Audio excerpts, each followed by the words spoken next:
say that elections are never won or lost on foreign affairs, but it is foreign affairs that often defines the legacy of a government. And that's why I'm very happy that the parties have sent such senior representatives to the debate this morning.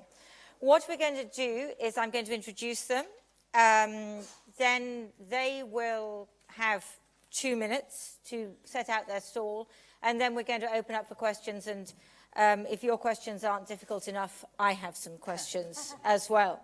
There's a hashtag, which is hashtag RUSI Debate 17, which you can use if you wish to tweet. Let me, in arbitrary order, Tom Brake, over there, he's the Liberal Democrat candidate for Carshalton and Wallington, and he has been the Shadow Secretary of State for Foreign and Commonwealth Affairs. I see that, Tom, you lived in France from the age of 8. I also see that you have a degree in physics. So I suppose you can tell us whether the same rules apply in foreign affairs, that every action has an equal and opposite reaction. We have Tobias Elwood, who is the parliamentary candidate for the Tories for Bournemouth East. I'm sure many of you are familiar with Tobias as the Parliamentary Under-Secretary of State at the Foreign Office. Educated in Bonn and Vienna, so a good European, and also in the Royal Green Jackets before turning to politics. Then we have Emily Thornberry. Emily is the Labour candidate for Islington South and Finsbury, and I'm sure you've seen her a lot on the television during this campaign. She's the Shadow Secretary of State for Foreign and Commonwealth Affairs. And before becoming a politician was a barrister. And so as this entire session is on the record, she'll make sure that everybody understands that anything they say can be used in evidence against them. And then finally, last but not least, Rebecca Johnson, who is the Green Party prospective parliamentary candidate for Hackney South and Shoreditch, and their spokesperson on security, peace and defence. Rebecca has a distinguished career as an academic on disarmament affairs and the founding director of the Acronym Institute, but I hope you're not going to use any incomprehensible acronyms here today. So what we do first is everybody's going to get their 2 minutes. I need one of those pingers, don't I? Because anybody who goes over 2 minutes will be dealt with harshly, but within international humanitarian law. And so without hesitation, repetition or deviation, Tobias, we're going to start with you. 2 minutes on the Conservatives' foreign policy. Well, Lindsay, first of all, thank you very much indeed for this opportunity to share the platform and discuss foreign policy. It's usually said that there is an awful lot of overlap between the foreign policy statements. I have a suspicion, though, that we may have to see that challenge this morning. There's no doubt that this election has been looked through the prism of Brexit and where and who is best suited to actually take Britain forward beyond Brexit as well. But aside from what is actually happening in our relationship with Europe, which no doubt we will discuss in earnest, I would just like to say that at a time where sometimes we diminish or forget the importance of Britain's role and our ability and our commitment, our desire to help shape the world, it's just worth reminding us that we actually walk tall across the world stage. We are arguably the most important soft power there is in the world. That's a combination of transparency, of hard power, and of trust. And that comes because we've long had a natural history, a strong relationship across the world, and a desire to affect the agenda as a force for good. Now, post-Brexit, we need to determine and forge new relationships as well as strengthen existing ones as well. We are the 5th largest economy. It's in so many areas.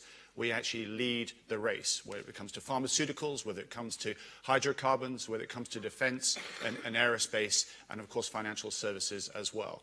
But most importantly, I think we help shape the world because of what we stand for and how we, sometimes subtly, sometimes not as loudly as people would expect, but we're actually helping change and encourage countries to develop their own democratic processes as well. So I think this opportunity that we actually have in this election is all about determining where Britain wants to be in the world. We cannot afford to be insular. There's too many things happening around us, and there are too few countries wishing to step forward in the way that I believe Britain should. So let's move forward. Let's have this election, but let's make sure that we retain that place that shows and reflects our position as a P5 nation on the UN Security Council, as a lead member of NATO and the Commonwealth and so forth as well, because other nations look to us to help shape the world in the future. Thank you. Thank you very much, and thank you for not saying strong and stable. We appreciate that. I'm saving that one for later. Rebecca, Green Party, let me come to you next. Thank you, Lindsay. So we live in an interconnected world, and that brings huge benefits as well as difficult challenges. Decisions that we make affect people in other countries, and events in other countries affect us, including Brexit, of course, which has caused anxiety and uncertainty across the world. Climate chaos, destabilizing dependencies on fossil fuels, arms, and nuclear technologies that fuel conflict, proliferation, and corrupt and oppressive regimes. Unsustainable pressure on resources, land, and the environment, which also contribute to migration and refugees. And, of course, terrorism. As we mourn the children and the family members murdered and injured in Manchester, and indeed all victims of violent extremism, we need to improve our international as well as domestic strategies to create the conditions that can halt and prevent further attacks. Most of today's threats cannot be solved solely through British politics and actions. To get through the turbulent years ahead without further harming our democracy, safety, and human rights, the Green Party wants foreign policies that will make Britain a force for international good, respected throughout the global community, and based on the principles of shared responsibility for peace, cooperative security, justice, and human rights. And for this, the Green Party calls for implementing and negotiating strong and mutually respectful partnerships with our European neighbours, including reform of the EU, the OSCE, and the UN, making sure that we engage constructively in all relevant regional and international agreements that underpin peace, disarmament, security, environmental and labour protections, and human rights, including the rights of refugees, of women and children, and of sexual and ethnic identities. Full implementation of the Paris Agreement on implementing the UN Convention on Climate Change. Fair trade and a fundamental restructuring of our global economy so that resources are more equitably shared in ways that do not breach national and global sustainability limits, while supporting the well-being of workers here and abroad. Upholding and implementing international law and working with the relevant leaders and organisations to seek negotiated settlements to conflicts that threaten peace and security, ensuring participation by non-combatants, including women, peacemakers, and human rights defenders, provide humanitarian support for refugees displaced by these conflicts, and much, much more that I hope we're going to be able to discuss today. Thank you very much, Rebecca. Tom, let me go to you next, the Lib Dems. So the Lib Dems, we're very much an internationalist party, so we want to give our backing to international institutions like NATO and the United Nations. We support the exercise of British soft power, have concerns that as a result of significant funding cuts to the FCO budget, that may be more difficult to deploy. We want to work for the closest possible relationship with the European Union after Brexit, preferably staying in the single market and staying in as many of the international or European institutions as possible. We believe that's necessary both from an economic but also from a security point of view. I think although Brexit hasn't particularly featured in this election campaign so far around security issues and the potential impact of the United Kingdom coming out of the European Union on a number of security measures, I think does actually provide a link back to the Brexit question. And it does give me cause for concern when Angela Merkel says that she believes that Europe can no longer rely completely on the United Kingdom. We think the UK should maintain its 2% commitment to our armed forces and also, of course, the 0.7% GNI for international development, as our foreign policy needs to be backed up, I think, both from a security point of view or a defence point of view, but also from an international development point of view. And perhaps the area of strongest difference between us and the government is on the issue of arms control, where we feel that the government should have suspended arms sales to Saudi Arabia because of their involvement in Yemen, and that in fact the UK government should adopt a much harder line approach to arms sales, for instance adopting a presumption against selling arms to countries on the list of countries of human rights concerns, and for instance establishing an arms broker register. Thank you very much. Emily Thornberry for Labour. I mean, you're right, Lindsay, when you say that everyone always says that there's no votes in foreign policy. And I think you're also right that very often a government's legacy is measured by what it's done on the international stage, which is why this debate is so important. And why I regret, it's lovely to see Tobias, but it's why I regret that Boris Johnson's not been here to debate with me today, nor indeed at Chatham House, nor indeed tomorrow on Sky, nor indeed on any of the other opportunities that we've had to debate together, because I think that this is really important. So it was a great pleasure to be here at RUSI. There is certainly a major difference between the opposition and the government when it comes to foreign policy. We start on the basis that we are in really uncertain times. We're leaving the European Union, and that it was always one of the sort of poles that, you know, that kept us in our place. And on the other side was the pole of America. And we're leaving the European Union, and we have no idea what the Americans are doing. And so the response then of Britain is a very difficult one, and one that we need to think through and we need to work collectively on. And it does seem to me that at times of uncertainty, what we should be doing is going back to what I would see as our core values. People have talked about Britain being a force for good. Of course it should be a force for good, but you need the backfill. What does being a force for good mean?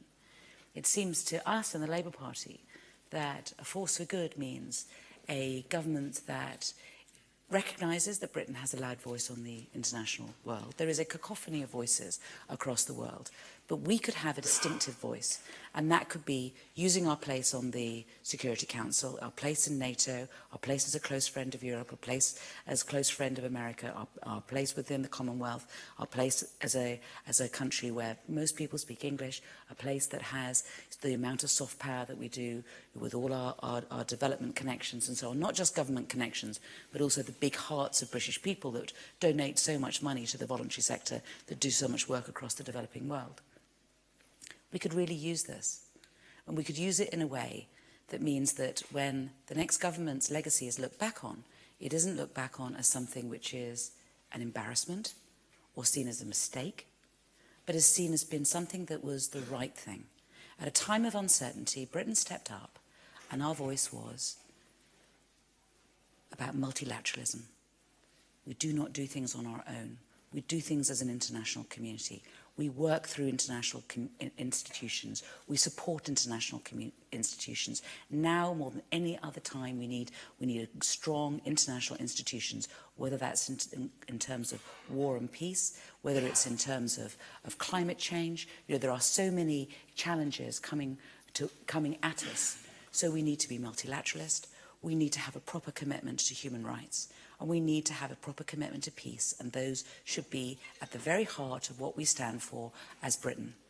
And we should be able to hold our heads up and be proud. Thank you very much. People's phones are going off. That is, you know, that's another thing, punishable offence. Please make sure that they're on silent. And I should have said before, this is being live streamed. It's a special live streaming that if your phone goes off, they come straight to you. Everybody can tell who it is. It's really interesting to listen to all of you and how this idea of a force for good comes up, that everybody says these days, rather than British interests, which is something which is very different, I think, something that has changed over the years. Let me put something to you before we open this up to the audience. Obviously, we're all horribly aware of what happened in Manchester and the complexity of it, the relationship of what happened to what is happening in Libya, Britain's role in Libya now, Britain's previous role in Libya at the time of the revolution, at the time of Gaddafi and so on. And the opposition leader, Jeremy Corbyn, said that there was a link with foreign policy, which the government strenuously denied. So I would like to tease that out a little bit. Would anybody like to take that on to begin with? Yes, sorry, go to Rebecca first. Yeah. Well, yes, I mean, I think clearly we have, if we want to tackle terrorism, we have got to be honest and recognise that there are domestic causes, and there are causes in terms of our foreign policy and our role in the world, as there are indeed, and I mentioned them, causes that we have almost no influence on, that have to do with other oppressive regimes, but things like, you know, our training and selling arms to certain groups in past wars. Those kinds of things also come back to haunt us.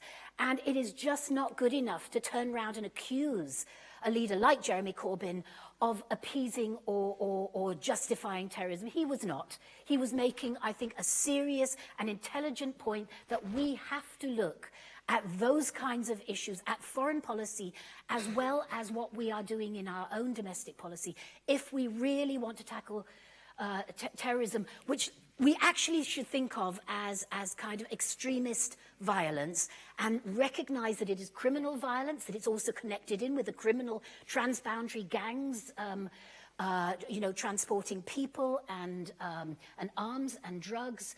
It's, you know, and for that we've got to maintain Tobias, all our relationships. Tobias, let me put that with international organisations working on those issues. Tobias, well, we touched on a very interesting point there, which is Jeremy Corbyn's support, perhaps, that has been brought up, particularly in the debate last night, if people saw that. And when Emily says she's committed to NATO, I believe her, because we've debated things, and I know that that's where you sit. But when Jeremy Corbyn says that, I'm afraid I have concerns.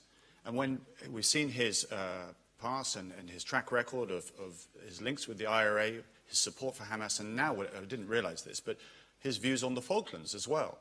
And my concern is that if he became Prime Minister with the royal prerogative and the executive powers that that has, and then with a cabinet that will support him, I am worried about those core things. But this is a slightly different question, Tobias. The question is whether Britain's foreign policy has any impact, for good or for ill, on the likelihood of terrorism in this country. And I think that is the concern that people have. So the obvious one to talk about now is Libya. There was an intervention in Libya, and there were very good arguments for it at the time, which many people supported. But when you look at it now, has that had an impact on terrorism in this country? I really do believe that not knowing the full outcome of events is not reason for inaction. And that's very, very important indeed, because this was a UN resolution going back, 1973. This is a resolution on intervention in Libya. No, it wasn't intervention. This is the whole point. What's happened in this discussion over this election is that we've glossed over a chunk of history between 2011 and today to suggest our intervention has led to parts of poor governance, of a vacuum, which then has led to some training things and so forth. And Seuss was an example of that as well. But let's be very, very clear what actually happened here. We have a duty to protect as a Security Council member. This is a UN resolution following statements, following Rwanda, following Srebrenica and so forth, that if a dictator is about to cause harm on the scale that Gaddafi was, it is absolutely right that the world legally moves forward and steps in. And that's actually what we did. But we didn't do it to try and transform Libya into something else. We did it to support the people of Libya against a criminal, and indeed a terrorist himself, of what he did with Pan Am flights and so forth.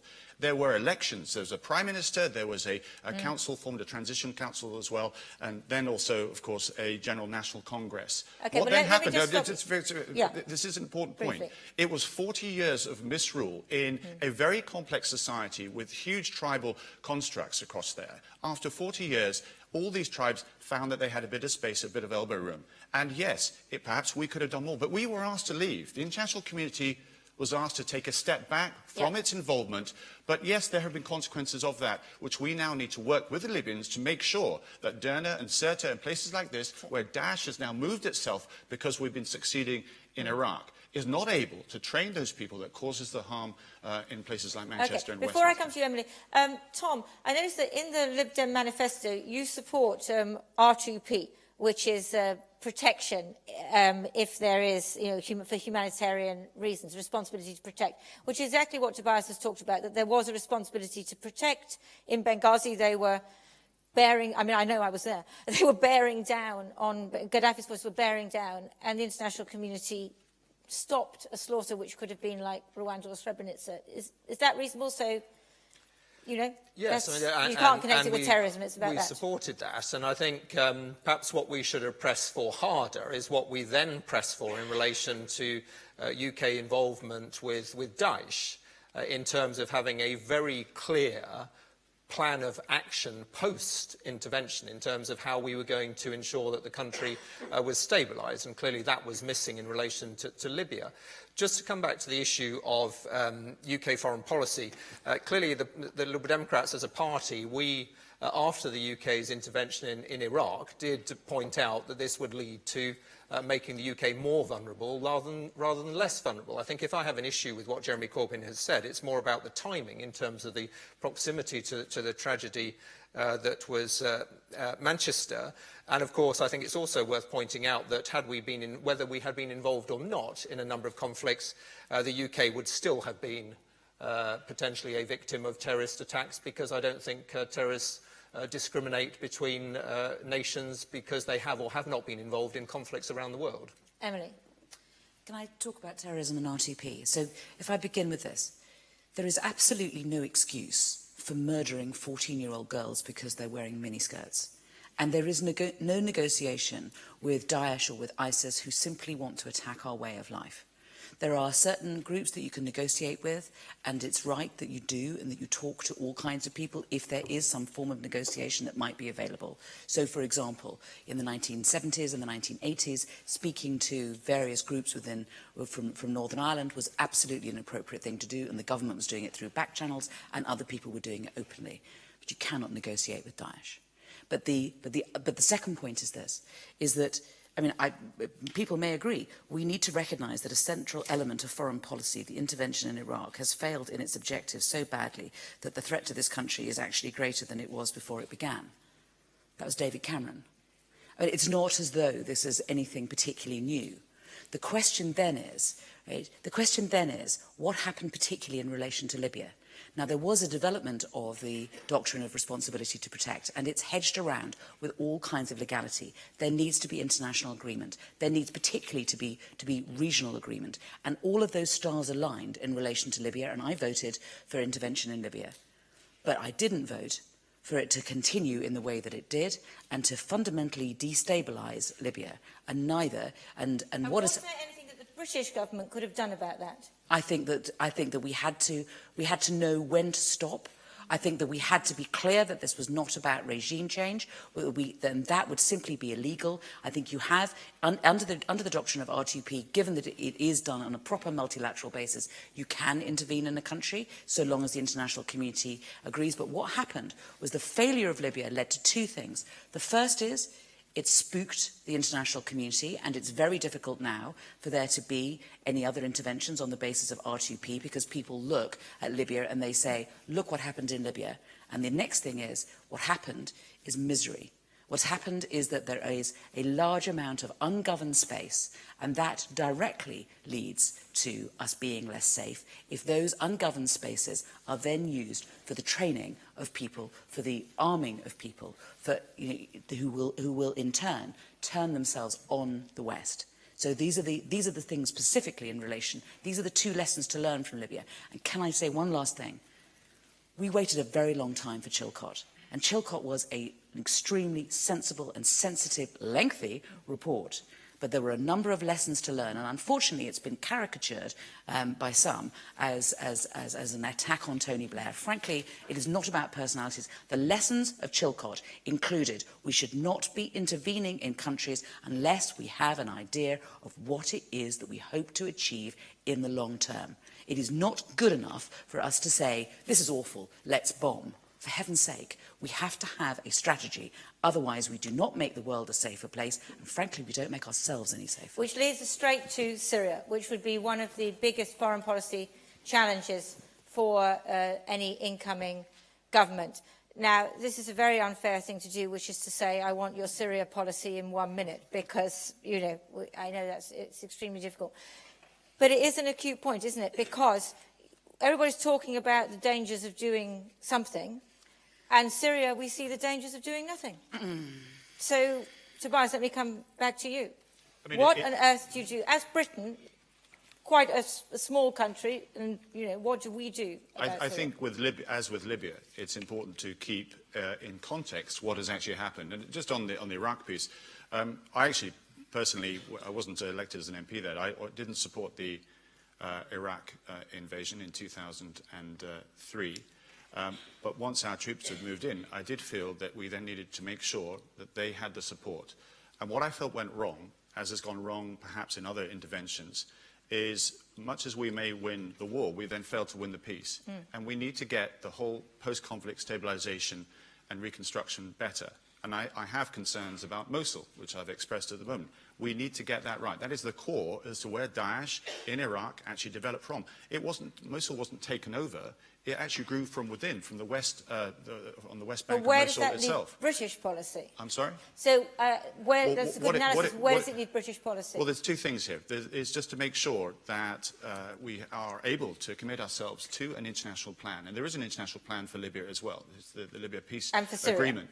Just to conclude, sorry to go back, but just to conclude on Libya, the trouble is that there are, as the tribal structures that I mentioned, there are outside backers supporting different angles of Libya, and that's what's causing... As there are in Syria, and some of them are our allies. Absolutely. Like Saudi Arabia. But moving on to that, I think our biggest mistake that we made, and it was a combination of the Conservative Party at the time and the government coalition, in fact, at the time, not making its case, and Labour choosing not to support it, was in August 2013, when we didn't intervene using chemical weapons. And when we see what happened in Khan Sheikhoun, where the Americans then reacted and then showed the Russians that this is not their ground, this is not their playground, where they can do whatever they like and support whoever they like. So on the use of chemical weapons, you would be in favour of some kind of military intervention? Well, I'm saying that it goes back to the point I made at the beginning. Who does stand up in the world to check behaviour such as this? And because we took a step back in 2013, Daesh, let's make it very clear, was not there, in the same way that Al-Qaeda wasn't in Iraq in 2003. And you think that could have made the difference? I'm sorry? You think that could have made the difference? Absolutely, because it was very clear that President Assad was on the wane, he wasn't getting the support that he needed, he even made statements to that effect as well.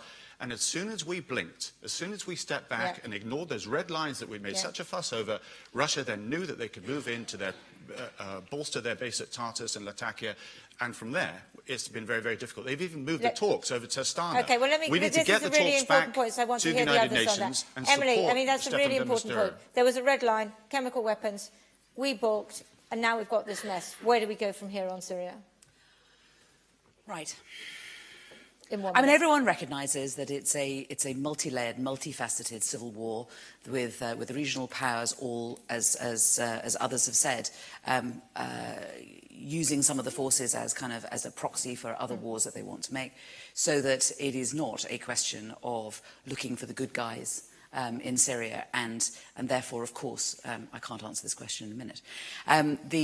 The question about chemical weapons, I think that it was I think we need to recognise the partial, although substantial success of the United Nations when they sent in weapons inspectors and they started getting rid of very large quantities of chemical weapons. Now, clearly, they haven't got rid of all of them, but I think that we need to recognise that.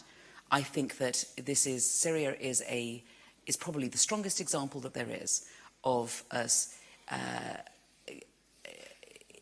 I cannot see how it can be that Britain bringing in more bombs, more weapons into Syria is actually going to hasten peace. Because in the end, messy though it will be, difficult though it will be, prolonged and dreadful though it will be, the only solution to Syria is a political solution. And frankly, we have enough fighting in Syria. And in my view, it is far from clear which side that one would intervene on in any event, because the situation is immensely complicated. I remember when being asked, when we were asked to support the government in one of the times they came and asked us to bomb, they said that there were I can't remember how many moderate Sunnis you were going to have, and that were going to be fighting on the ground. You cannot simply win a war through an air campaign. There needs to be troops on the ground, and that was very far from clear at all. So, as I said, I couldn't answer it. I understand that. Before, I'm going to open it up in a minute. Your policy on Syria? I actually don't think we balked at the time. I think we made the correct decision not to bomb on the occasion of a use of chemical weapons where the origins of those weapons at that time, and remember we're thinking back several years, the first use was not very clear. And yes, I got consulted. I got consulted by members of Parliament from actually virtually all the parties, and explained the role of the Chemical Weapons Convention and the OPCW, the necessity to do exactly what did happen, which was that the inspectors were sent in, that Bashar al-Assad was put into a situation where he had to enable that. What we're looking at now is where it's not just, you know, an intersection of regional rivalries, but the role of Russia, I think, is one of the major factors that is really problematic. And that factor has been made worse by who knows what quite the relationship between him and the Trump administration. And but the Russians their intervention was long before the Trump administration. They've been intervening on behalf of their guy, as you know, they've done in various other places in the world, as indeed the US has done in various places of the world. But in this particular case, it also meant that there was a kind of a lack of unity in how to deal with the Russian engagement. The one bright hope, for a while at least it seemed, was in 2015 when the UN Security Council actually did adopt Resolution 2254, and that had got, you know, Iran had played a role in bringing that forward, a number of other Middle Eastern countries had played a role, Jordan, and this was actually about a ceasefire, about preventing any targeting and of for civilians. now, British policy now. now. So now I would actually go back to that as a roadmap, look at how much of that can be implemented, and then really put the pressure on, particularly on Russia in terms of its support for Bashar al-Assad, but put the pressure using the UN Security Council backing, because that roadmap, actually, if you read it again, which I just did yesterday, has a great deal to commend itself. And then also, one of the things that the Green Party keeps talking about too, which is very important, work with the people on the ground. We have the White Helmets, but we also have women's-led groups like Badael, which use non-violent and political solutions, are involved and engaged on the ground where the bombing is happening to make peace. Well, first of all, I regret very much the failure of the UK Parliament back in 2013 to leave open the option of military action in Syria. Things might have been different now. Who knows? We will never know. In terms of what UK policy should be now, well, clearly we do have still an attempt by Mr de Mistura to try and ensure there is some sort of peace process in terms of drawing up perhaps a constitution for the country, which some of the partners at least are engaging with to some extent. So I hope that we might be willing to support that. That, I'm sure, will require acceptance, which is difficult, I think, for everybody, that Bashar al-Assad will be there for some time to come. In terms of other measures that we could take, I'd like to see perhaps the possibility of a safe zone developed around Idlib to try and secure sort of not only safe passage but safety for the people who are being evacuated to that part of the country. And just on the question of chemical weapons, I mean, I welcome the fact that, for instance, President Macron very early on has made it clear that, from his point of view, the use of chemical weapons is a red line, and I think I'm with Tobias on this, that is something that we, as a country, should be very forcefully speaking out against. OK, I'm going to open it up to the audience now. Jonathan Ireland, there's a microphone, and so I will pick people in a somewhat random manner, and then they will come to you with microphones. So Jonathan Isle first. Jonathan Isle from the Institute. This is an early election held supposedly for the Brexit question, in which the Brexit debate hardly takes place. So I'm sorry to return you to that rather nagging subject. it's a vast topic, but let me just ask a very particular one. Where do you see Britain's role in foreign and security policy in Europe after we leave the European Union? Is it purely as a NATO member state, or is there a European ingredient in an institutional sense which the next government would seek to achieve or preserve? Emily, let me come to you first on that, if I may. Yes. Yes, yes, yes, yes, of course, yes. Of course we must play a close role with our European partners. Of course we must be involved in European institutions. Yes. And the idea, I mean, I read with horror, quite frankly, the Article 50 letter that the Prime Minister wrote to Europe, in where she mentioned security 11 times, I think it was, and seemed to me, and certainly to our European friends, to be almost threatening that if we didn't get the right deal in Europe, that there would be some form of withdrawal of assistance to Europe in terms of security. This is... I don't even know where to start. I mean, it seems to me that the idea of threatening the security of our friends, and indeed, therefore, our own security, in order to be able to get a short-term deal in terms of Europe is reckless. The first priority of any government is the safety and security of its citizens, and the second priority has to be the economy. Issue about Britain's role, I think it's a broader question as well, which is not just about security. It's what is Britain's role in the world after Brexit? It's a broader question. But that was really the question I was trying to answer in relation to the beginning. And part of my criticism, again, another part of my criticism of the current government is, you know, if you look at their manifesto, the only country that they mention by name in the Conservative Party manifesto is the United States of America. Now, what does that say about the attitude of this current government to international affairs? But you mentioned so many countries. You even go to the Chagos Islands and, you know, the Amritsar Temple of 1984. Labour mentions pretty much every country in the world in its manifesto. May I say, please read our manifesto. It is a brilliant piece, and may I recommend... And it's long. The foreign policy part in particular, particularly brilliantly read. It's got a lot of detail written, in it. And it very thoughtful and substantial, and the platform of a government in waiting. Sorry, what was the question? But what I want... I know that you think the Tory manifesto is rubbish. It's your job to think that. And they think your manifesto is rubbish. It's their job too. What I want to know is what is Labour's view on Britain's role in the world post-Brexit? Give us a good sentence or two. Okay. Britain's place in the world post-Brexit is, of course, to be, as I said to begin with, is to be a force for good. And that does mean standing up to President Trump, whose values are not ones that we share. We share many values with America and with Americans, and we have much history, and we share many values, but we do not share those values with President Trump when it comes to climate change, when it comes to the Iran nuclear deal, when it comes to Yemen and selling £100 billion worth of arms, big, beautiful... I couldn't believe it when I saw this. What did he say? Big, beautiful arms to Saudi Arabia, £100 billion. Big, beautiful military equipment to Saudi Arabia at the moment against the background of Yemen. No, just no. As a close friend, we have a duty to say to the Americans, to say to President Trump, this is wrong.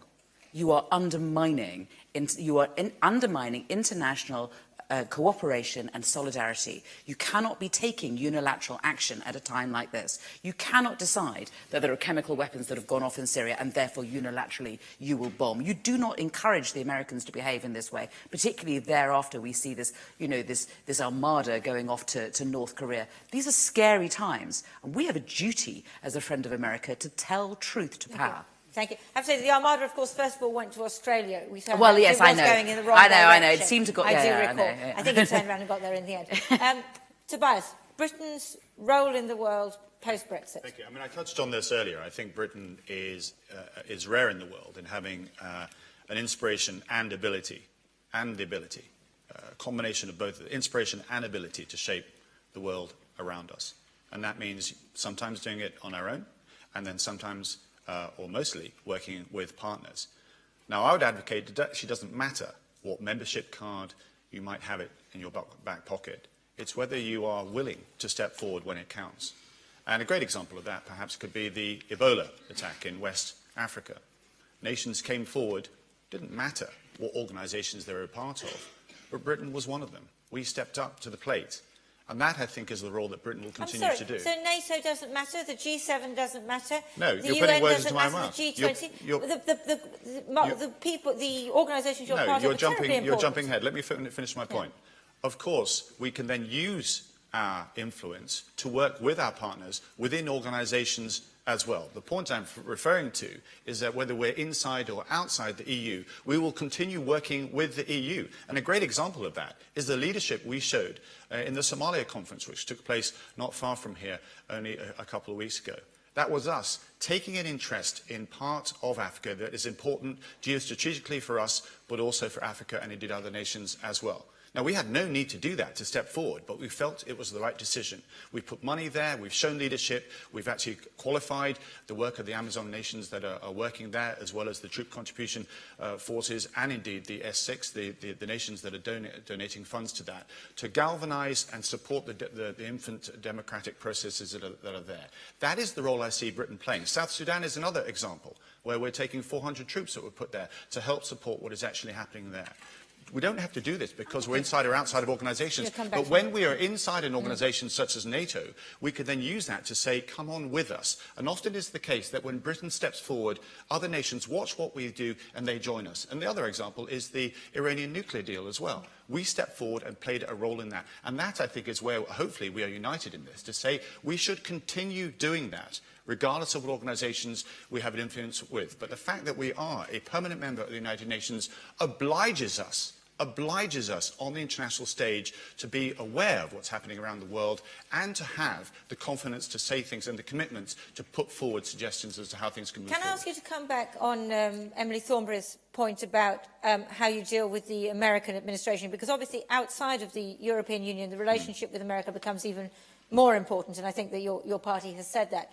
So how do you think you deal with the Trump administration, which is, how shall I put it, unorthodox, to say the least? Well, they're elected in the same way that we have to honour the result of what happened with Brexit over here. Donald Trump was elected, and there were reasons for that, probably because of a concern with the fact that Washington, D.C. wasn't reflecting the needs and the views of a lot of people in the United States.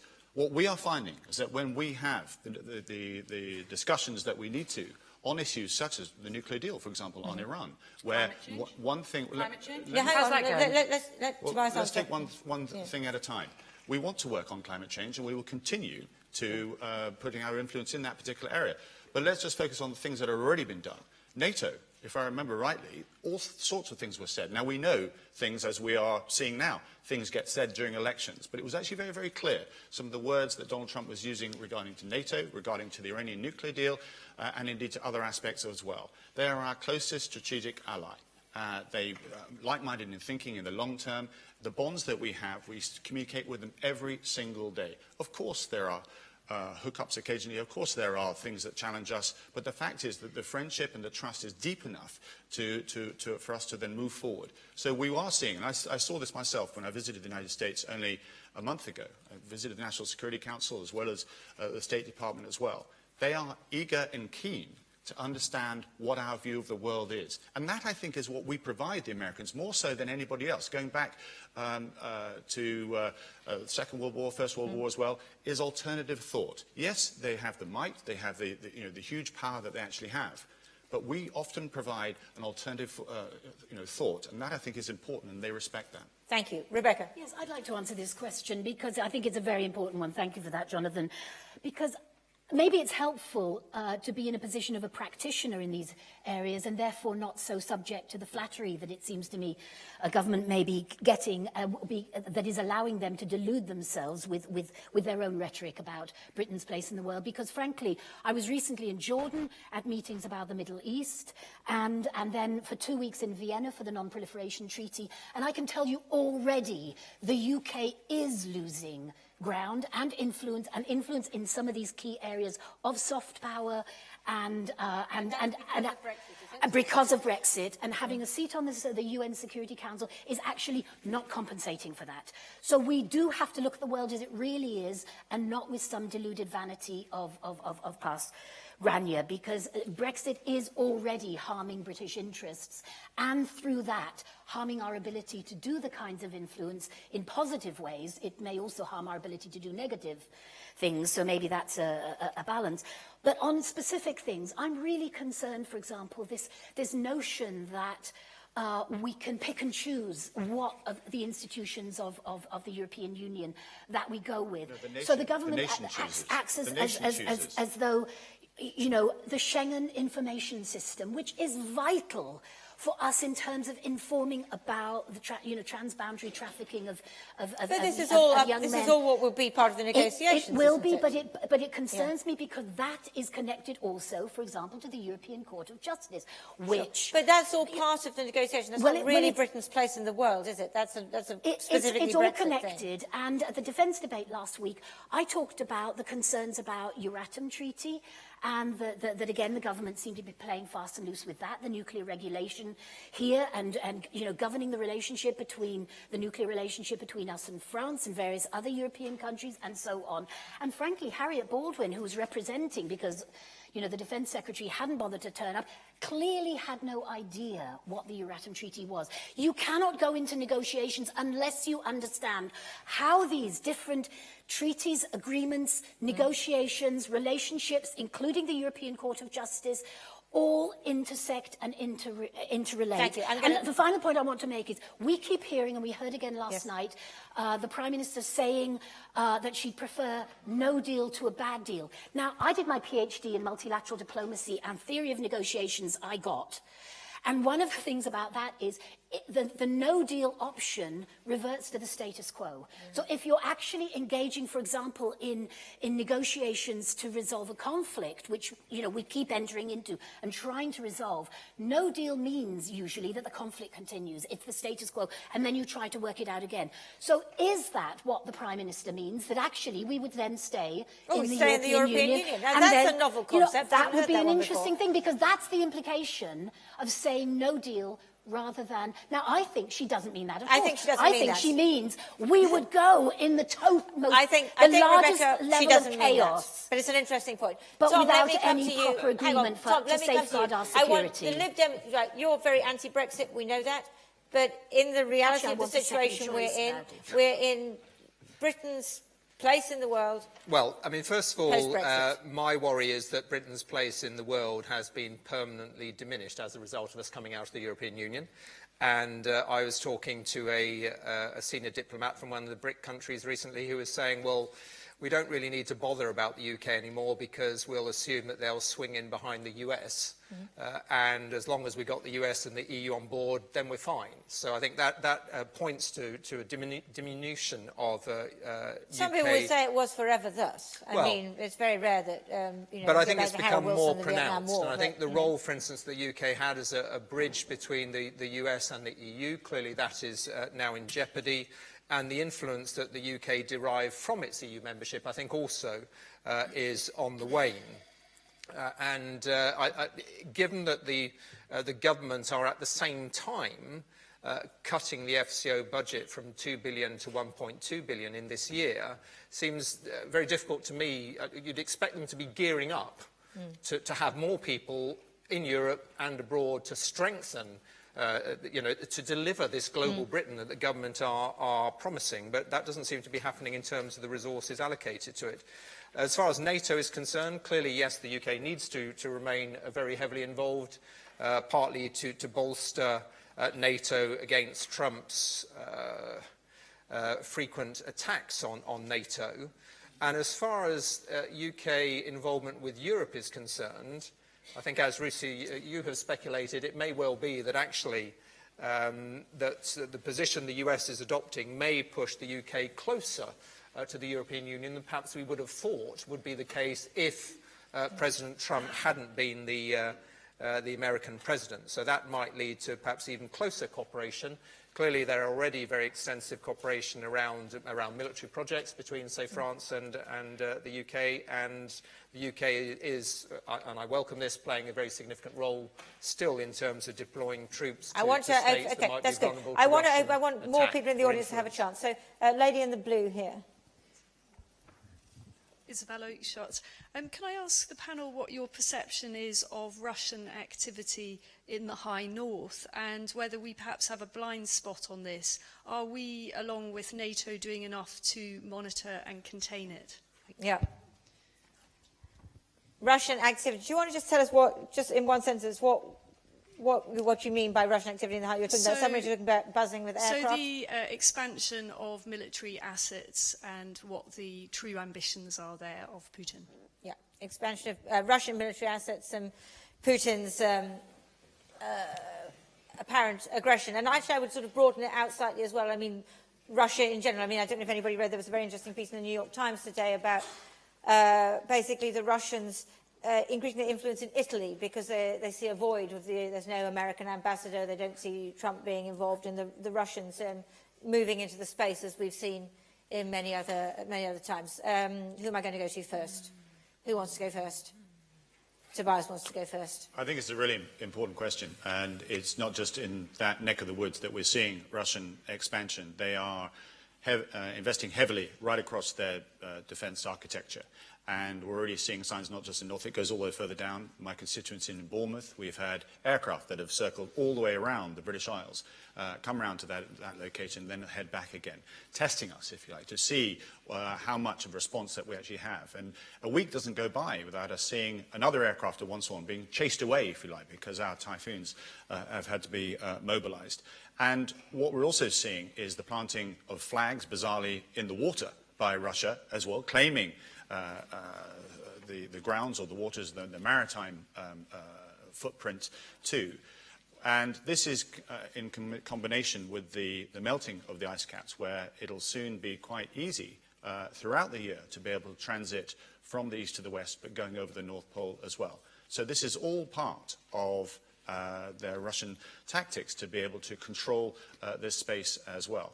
And that's why it's important that we work with our Nordic alliance. And we went through a spell where the Nimrod wasn't available. We need to make sure that that is able to operate and provide that ability to check what Russia is actually doing. But it's just one example where we do need to work with our NATO allies. This is where I agree with Donald Trump. Not enough countries are meeting their 2% commitment. And it isn't just the 2% commitment, I say. That's a broad brush indicator as to your commitment to NATO, but there's troops on readiness to move, for example. That's an important aspect of it. But that's a military response. And there's also got to be a foreign policy and diplomatic response, hasn't there? What should that be for Britain? Well, on the... actually, no. First of all, it is an actual military response as well, but it's driven by foreign policy, which is to say that we must actually defend international waters. They must be seen as free, as according to the UN charters on this. And the same applies with China, dare I say, into what is happening with the 9-dot line over in the Eastern Asia as well, which is why Russia is spending, sorry, the United States is spending so much of their efforts over there, regardless which way their aircraft carriers are pointing. Yeah. Emily? I think you're right, Isabel. I think that it's one of the unpredictable effects of climate change is the shrinking of the ice caps, and so therefore opening up of shipping lanes, and there being the beginnings of a territorial claims in order to be able to influence that part of the world. I think that it takes it on to the kind of the wider question that you were talking about, Lindsay, which is about the sort of the threat from Russia generally. I am of the school of thought that the Russians are opportunistic more than anything else, and take advantage of any weakness that is shown, particularly on behalf of the West, because they are essentially unhappy with the status quo as it is at the moment, and will do what they can to try to shake things up. It's as crude as that. And so, I mean, but I do think that we need to think of it in terms of 21st century threats as much as anything else. Cyber threats and so on, you mean? Last as well year as I was talking about cyber threats in relation to Russia. So what do we do about that? And was told that I was paranoid and deluded and everything else. And then we saw what happened in the American elections, and we've seen the influence of what would certainly seem to be Russia in terms of attempting to influence countries. And we saw in the Baltic states, didn't we, an attack by Russia where the banking system was closed down, where there were robocallings to state institutions, where there were text messages sent to the Russian speakers in Tallinn, asking them to drive very slowly around the centre of town. What should Britain do? So I think that, first of all, we need to make sure that we are constantly looking forward in terms of threats and not always looking backwards. I think that that's the essence of proper strategy. And so, therefore, I think that it's very difficult in terms of cybersecurity. To be able to hold the government to account in relation to cybersecurity. But we do what we can, because it does seem to me to be one of the most important areas. So is that a priority for a Labour government in terms of foreign policy? Would you define cybersecurity as part of foreign policy then? And defence policy. And defence policy. And defence policy. Tom? Well, first of all, I think we need to be, I'm sure people are aware of the extent to which Russia seeks to influence us here. Any time a Lib Dem press release goes out that is critical of the government, I can be certain, in relation to foreign policy, I can be certain to get a call from Russia today to ask me if I'd like to go on the show. And the answer is? And the answer is always no. Right. Why? And I know that because I know that they're not trying to present a balanced picture of the situation in the United Kingdom. And I know that, for instance, they are pushing back very heavily on things that appear in social media, for instance, where they're trying to prove that pictures of attacks and so on are not linked to them. So they've got a very active presence here. So I don't think we're doing enough in relation to cyber security. Now, if it is true that what has happened to British Airways was just a power outage, what has happened to them as a company, it would appear by accident. I'm sure there are many countries that have the potential to do something of that order if they wanted to other countries. But it's a broader issue than that. I understand that cybersecurity is an important part, but I think the context for this is an apparently aggressive Russian government behaving as an adversary rather than an ally.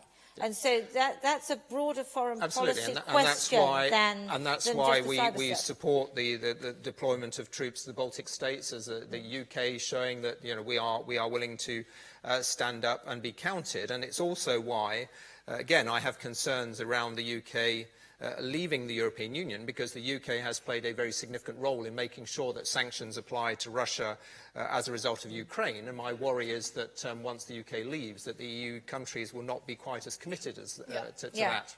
Can I come on to you then, Rebecca? Yeah, because I think there are, to go back to your original question, and it's interesting because, in fact, the only person that really raised that at the defence debate was Brendan O'Hara, speaking for the SNP, because Scotland, being also in our north, is very engaged with the Scandinavians and Canada on both, looking at the impacts of climate change in the far north, and the need to really be watching that and aware of the way in which resources are beginning to become much more attractive to Russia, and we have to recognise that is part of what they're doing, but also part of what they're doing. And let's understand, Putin in many ways is an old-style Soviet kind of leader, in that, he's regenerating.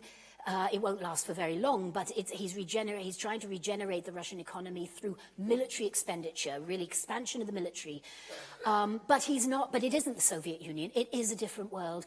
One of the problems, and I know you didn't want to look back, but we have to recognise we made some really bad failures. We and the United States and others made bad failures in regard to Russia when the Soviet Union collapsed. In that first 10 years, there was a lot that could have been done that would not have ended up with the kind of Putin with his sense of encirclement. But we are where we are. But we are where we are. So let's go from where we are. And one of the ways for British policy is to recognise that actually within Russian society there is still a fairly diverse civil society. They are crushed at the moment. They are scared. They get beaten up, and many journalists... So what does the government do about that? What the government needs to do, and what we also, because we have a responsibility. I mean, I'm on the council of one of the NGOs, and I know how difficult things are and how they've had to kind of go below the radar, is to actually encourage and support and engage with all of this, the civil society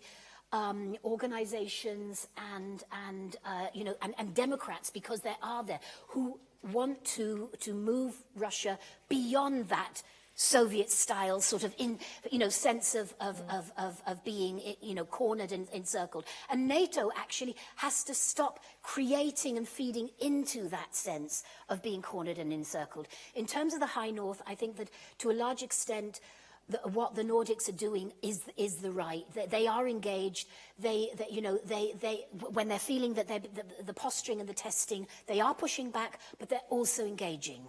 And that's the key. And that's actually the way. Okay. And I would like to see the British government working with the Scots much more effectively on that. Only if it takes 10 Because it's quite fundamental as to the philosophy that Russia is pursuing. Yeah. And I think Emily touched on this, which is Russia's desire to have spheres of influence. I don't agree that the Cold War was a failure in that sense. I think it was actually very, very successful, to the frustration of Russia. All these countries from Poland... What was the failure? Okay. Excuse me. The failure was how we dealt Poland, with the aftermath. Latvia, Lithuania, the Balkans, the Baltics, they all now look to the West. And Ukraine was just one step too far, as was Georgia. With these countries, Ukraine was about to sign a major deal with the EU, and again with Syria as well. Since 1946, Russia moved, or Soviet Union moved in there to train the Syrian army.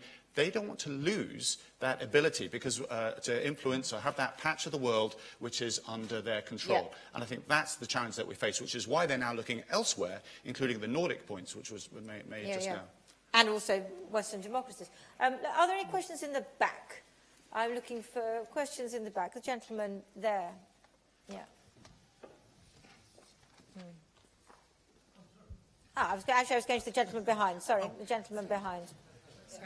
Sorry about that. Pure discrimination. Hi, Edward Elliott from the British Foreign Policy Group. Yes. So we've discussed about diplomacy and defence, but we haven't touched so much on trade. Yes. And as we leave the EU, one of the great opportunities, and indeed risks, is how we re-establish our trade links with the rest of the world. And from the British Foreign Policy Group carried out an opinion poll, which we'll be launching this Friday in Birmingham. And one of the things that we got from there was that the British public not so much wanted to change our sort of four of our big countries, the United States, China, Germany and France. They were sort of supportive of that. But there was a big movement to increase trade links with Commonwealth countries, especially with the sort of major Commonwealth countries. So I was wondering sort of what your trade positions would be. When we say major Commonwealth countries, what are we talking about? Nigeria? So India, New Zealand, Australia, for some of them, which featured heavily. Okay.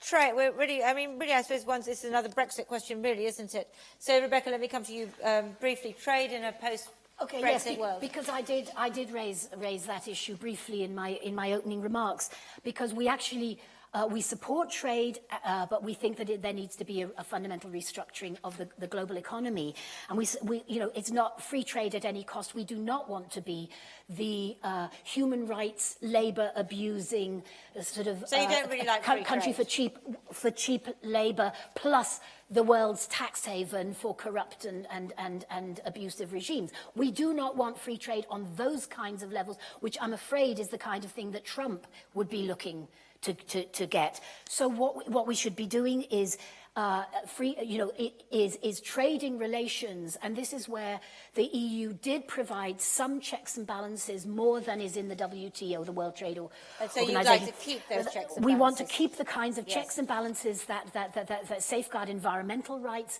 labour rights. We did not like the TTIP that the EU was trying to negotiate with the US, because we thought it went too far. Well, we were critical. Well, I was a critical Remainer. Some people voted.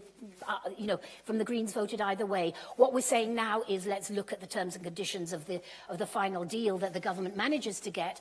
We want them to get the best possible deal. Let's look then at the terms and conditions and give everybody in the country a second vote on the basis of what we then know would be the terms and conditions of the deal. But back to the trade issue, human rights, workers' rights, environmental rights, very important to preserve. We're going to run out of...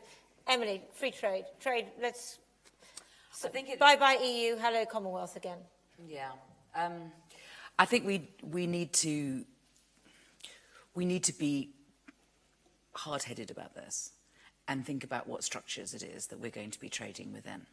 So the truth is that the majority of our trade takes place with the European Union, and things like our food industry, you can't export it to Australia. It'll go off It is across, and a lot of our food industry, just focusing on that, is needs to be able to move smoothly across to Europe without there being points of origin checks, without us having, Dover as a massive, great lorry park whilst everything is checked through and so forth.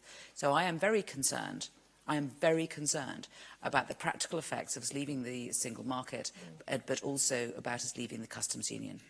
And obviously, if we leave the customs union, then yes, we have to trade with the rest of the world, but it will be very difficult in turn for us to trade with the European Union. And there will be all kinds of barriers, literal barriers, put up. And I just don't think that there has been any, I mean, it's very interesting what you say about your survey, but I think that there has not been the sort of cold-headed management of expectations of the British people as to what it means to leave the European Union and to leave the single market and to leave the customs union, and what that then means in terms of where our trading relationships will be. If you trade, particularly if you're dependent on a developing country, to trade with, then of course they would want our market opened, so that there could be all kinds of things that they would be able to bring into our country very cheaply. But obviously it would be a challenge for our indigenous industries and agriculture and so on if such items were brought in. Equally, of course, there would be some benefits for us, but it would change the nature of our economy very fundamentally. I can't answer this question in the time available, but I think that one has to be alert to all the aspects of this. Yeah, no, but I mean, you absolutely have answered it. Tobias.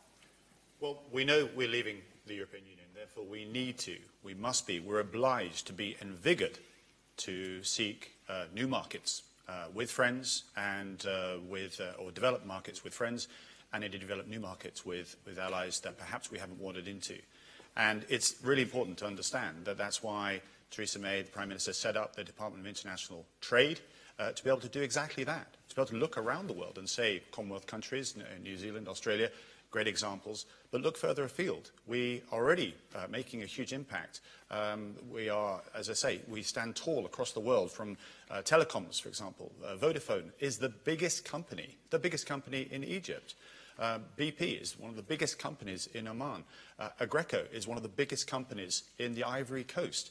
There's countries... So all the countries which have got dodgy governments and problems with human rights and dictatorships and so on, we're going to be big trading with them, whereas the European Union, which shares our values, and at the moment I think it's, 40% of our trade, then that's going to be far less important. Is that right? Well, that might be your view, but it's certainly not the view of the government. It's important to understand that there are markets out there, and we actually exert, which I'm surprised we've not come onto yet, but we exert greater influence by actually working with these countries in developing their ability to promote governance. Because when I visited the Ivory Coast, I not only talked about governance and human rights and women's rights and so forth, but also the illegal wildlife trade and so forth, in addition to what we could do on the prosperity agenda. The two are not separated completely whatsoever. But yes, it's important that we also strike that good deal, which we have to wait to see how it develops, because Europe is a market that we must be able to develop that as well.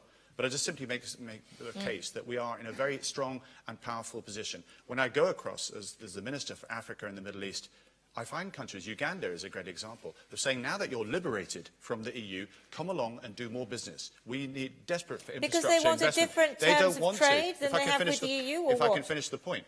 Because they have learned that perhaps they don't want to do the same business with China, because they don't trust them in the same way that they would trust us. We wouldn't necessarily be as cheap as China, but what we offer in helping training the locals, which Chinese don't necessarily always do, they bring in their own people, and having a long-term investment in this country, it is, of course, a challenge. It's a decision the nation has actually made, but we are determined to make Britain a success of this and to punch above our weight. And that's why we remain the 5th largest economy and also the fastest growing economy in the G7.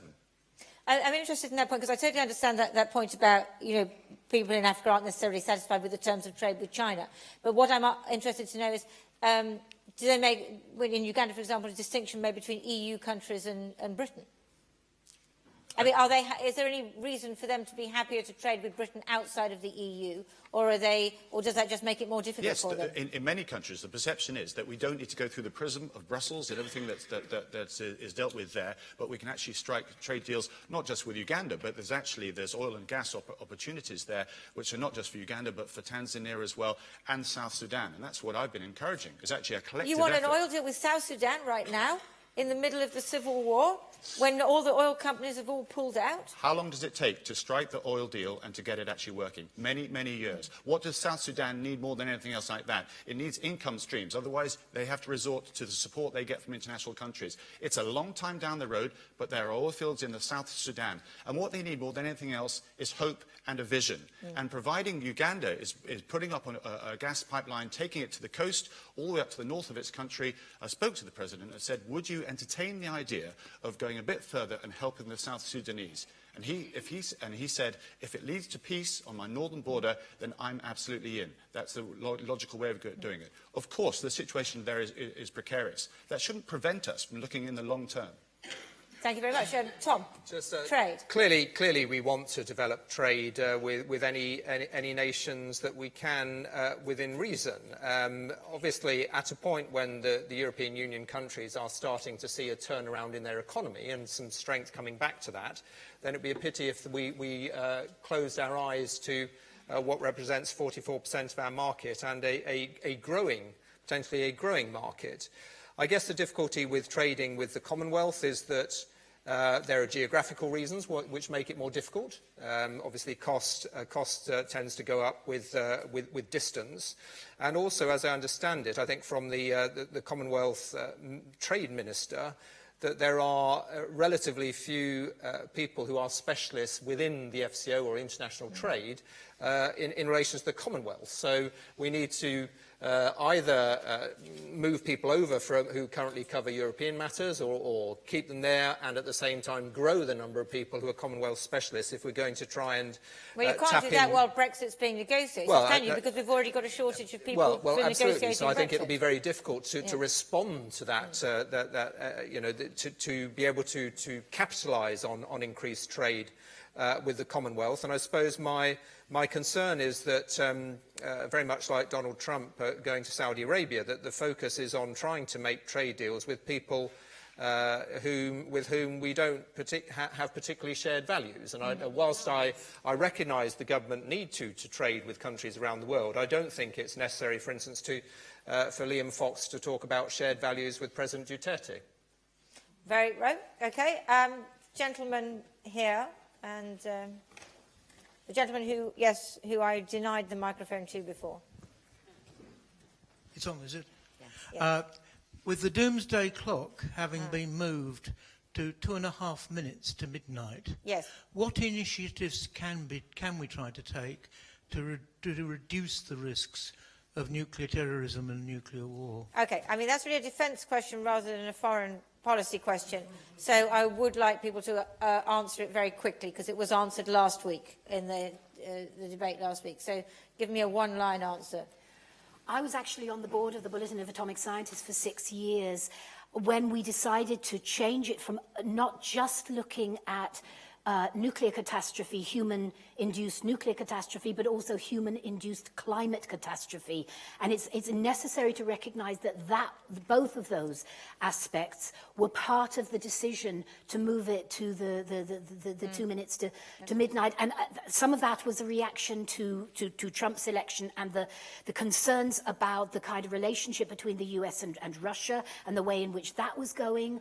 And some of the, actually that was probably the major element in that, was the uncertainty and unpredictability of Trump and Putin and the kind of ways in which they were using they and Kim Jong-un for that matter, but using nuclear weapons as a kind of saber-rattling. And also, I have to say, Theresa May's speech that was then followed up by Michael Fallon saying that, in a gung-ho kind of way, instead of that they would use nuclear weapons first in a situation where, in fact, the world was attempting to negotiate a convention to prohibit nuclear weapons, leading to reinforcing the NPT obligations on the total elimination of nuclear weapons, including bringing in North Korea, Israel, India and Pakistan, who are outside the NPT.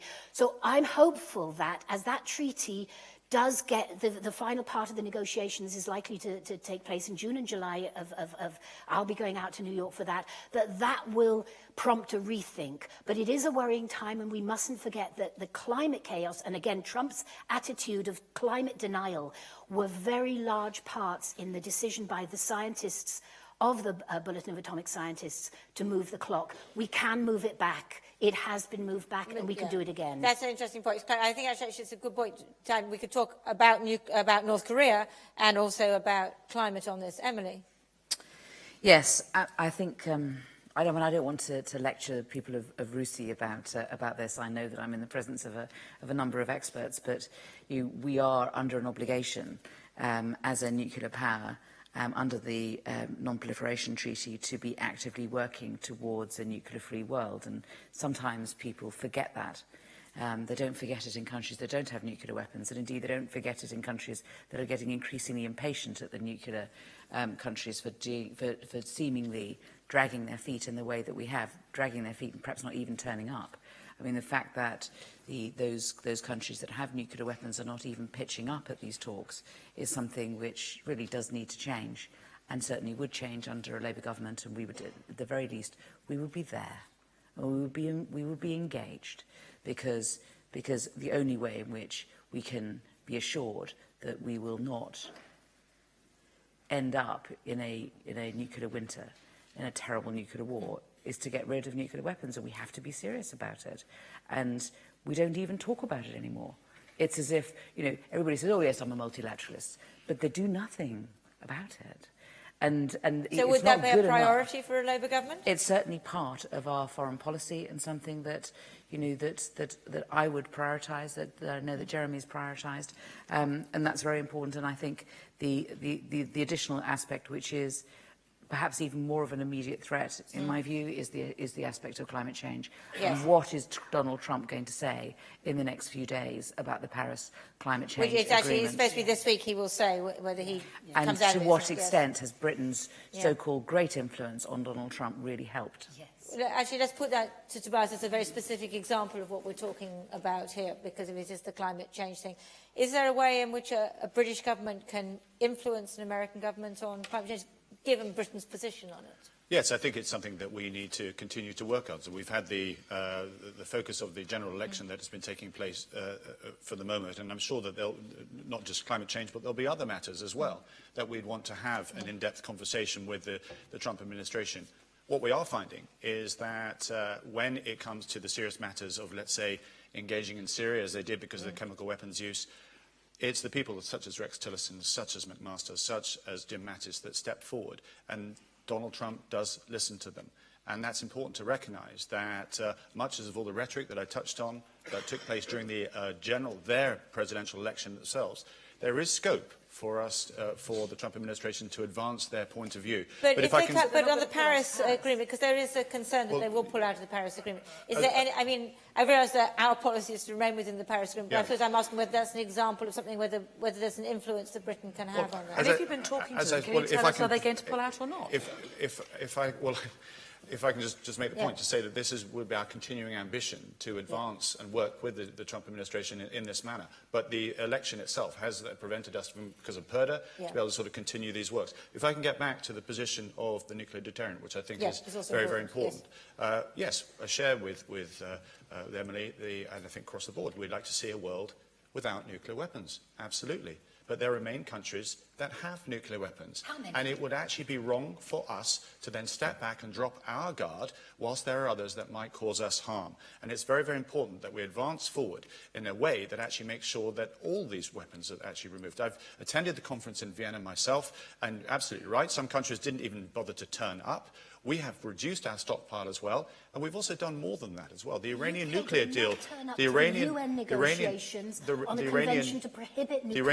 deal is a great example of us in one corner of the world making that part of the world less dangerous because of the deal that was actually struck indeed. So I'm with the other members of the panel that says, yes, this should be our long-term goal. but we also have a duty to make sure that we protect Britain. And I make the political point, and apologies to do this, if it was any other person that was leader of the Labour Party that said that they are committed to nuclear weapons or to the nuclear deterrent, I'd believe them. But because of what Jeremy Corbyn has said in the past, and he's been consistent, and worked with them a long time. But he has also made it completely clear that the party conference was in favour of Trident, and the manifesto is based on the party conference. Were he to become Prime Minister, of course, he could then advance the position, he could then manipulate the situation, and that would be his long-term objective, which is something he'd be very proud of. And that's my worry. That's a huge concern. Tom Brake, on the doomsday clock, what are the Lib Dems going to do to put it back 30 seconds? I thought that was something to do with our electoral prospects. But just in terms of the nuclear deterrence, as a party, we made it very clear that we don't favour the replacement, a like-for-like replacement with Trident, that actually we think that the UK can have a nuclear deterrent and scale it back in terms of the number of submarines that are deployed. Yes. And still provide a credible deterrent, and then offer that as, in effect, as a bargaining chip in non-proliferation talks. So the UK can demonstrate that it is scaling down, or scaling down further, perhaps I should say, and offer that up. And we do think that is a credible position to hold. Obviously, I welcome the UK's involvement in the Iran deal, and I just hope that the UK government, whatever it is after June the 8th, will continue to try and ensure all parties are committed to the Iran deal, aren't they? That survives, as does the climate change deal, and that is where the UK government has got to try and exert any influence it can over President Trump. Right, we're coming near the end of our time. I'm going to take one more question. I'm going to take it from this lady. And a microphone is coming. Yeah. Zina Strauss, Clevelly Lectures. It's about North Korea and the fact that foreign policy, UK foreign policy, is committed to fund aid projects in North Korea. Yes. But recently the relationship has got even closer because we have done joint operations with the US and North Korean Air Force. What? Well, we've done a joint... South Korean Air Force. Sorry, not North Korea, but South Korea. I thought you were telling me something. I got carried away then. Sorry. That was very exciting as a concept. South Korea. Sorry. Right, South Korea. Yeah. South Korea. So the question is simply this. That was I'm so sorry about that one. No worries. So the question is, if we are asked by Trump to help with North Korea, will we be involved militarily or not militarily? Military, that's a very good question. Tom Brake. If the Trump administration said, you know what, we're turning that flotilla around from Australia and heading back towards North Korea, I don't know what we'd have, actually, because we don't even have an aircraft carrier. But anyway, never mind. Or diplomatically or whatever, what should be done about North Korea? What would the Liberal Democrat government do about North Korea? Well, and we want this brief because we're going to finish at 12:30 and I've got one more question before we end. Yes, probably what I shouldn't do is invent party policy on the hoof in terms of trying to provide a solution to a very complex problem. Clearly, any potential involvement of the US or the UK or South Korea in any sort of escalation in North Korea is something that, or close to North Korea, is something that is fraught with a huge amount of danger. So I would want to, very much as we did before, for instance, the most recent intervention in Syria, want to see a very clear outline of what the purpose of this was, what the risks associated with it were, what any aftermath might look like before engaging in any UK involvement in such an enterprise. Tobias, North Korea. Some people think it is the biggest threat in the world today. I don't know where you are on that. Yes, obviously the measure of attention that the American administration is giving to North Korea reflects the dangers that are being posed by the North Korean president. They're in a violation of a series of UN Security Council resolutions. Our view will be, I don't think it's helpful to get into the hypotheticals. Sure. What we would like to do is see a collective international approach to limiting the threat that we actually see. Core to this is our permanent member, another permanent member of the United Nations Security Council, and that is China. Yep, China has enormous influence over North Korea in order to cajole and encourage them to take a more open and pragmatic approach to their own security. Emily. This is very, very worrying.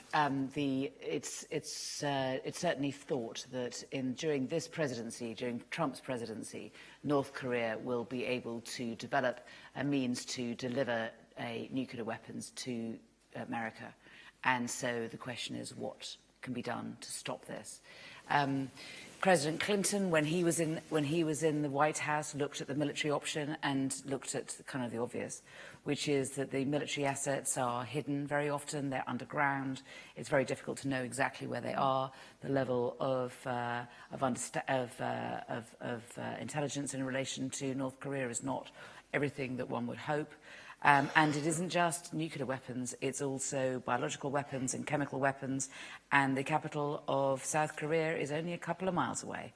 And there are, obviously millions of people in Seoul, and not just Koreans, but people from all over. So a military option is not one which is immediately obvious as one that will work. So it does fall back on people needing to talk. And of course, the Chinese play a pivotal role. There were 6-party talks. There was China, Japan, Russia, America, North Korea and South Korea that were involved in talks, and those were suspended. They do need to begin again. The Chinese do need, I appreciate that this is all looked through the lens of the Chinese election, or elections, whatever it is that they have in Party Congress. Yeah, Party Congress, thank you. At the end of the year, and who will take over if anyone does, but the Chinese, I think, and it's right to criticise them, have not been as tough with the North Koreans as they need to. There are supposed to be sanctions, and yet there have been certainly the economy in North Korea has at least been facilitated by the Chinese. Is there anything Britain can do, or are we just, honestly too small and not our part of the world? I think that this is not.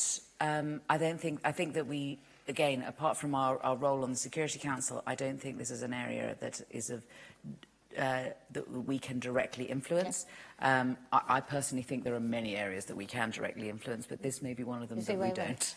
Briefly, Rebecca. Yeah, this is an area that I do work on, and it is extremely worrying. And it's worrying, obviously, from the increased numbers of nuclear tests and missile tests heading towards the Sea of Japan. So what should British policy be? I tend to agree, to a large extent, with Emily that we are not directly involved. The 6-party talks, if possible, should be resumed. And there are two rays of possible sunshine. One is that China has been increasingly critical itself of its ally North Korea. Secondly, that there is a new president and a new regime in South Korea, President Moon Jae-in, who is very committed to the kind of the sunshine policy, as they call it. With trade, with engagement, with we should be encouraging that, we should be supporting that, and particularly the one place maybe where that we should be supporting China and Moon Jae-in on the constructive things that I think they are going to begin to try to push for in the event that Donald Trump has his default reaction of being against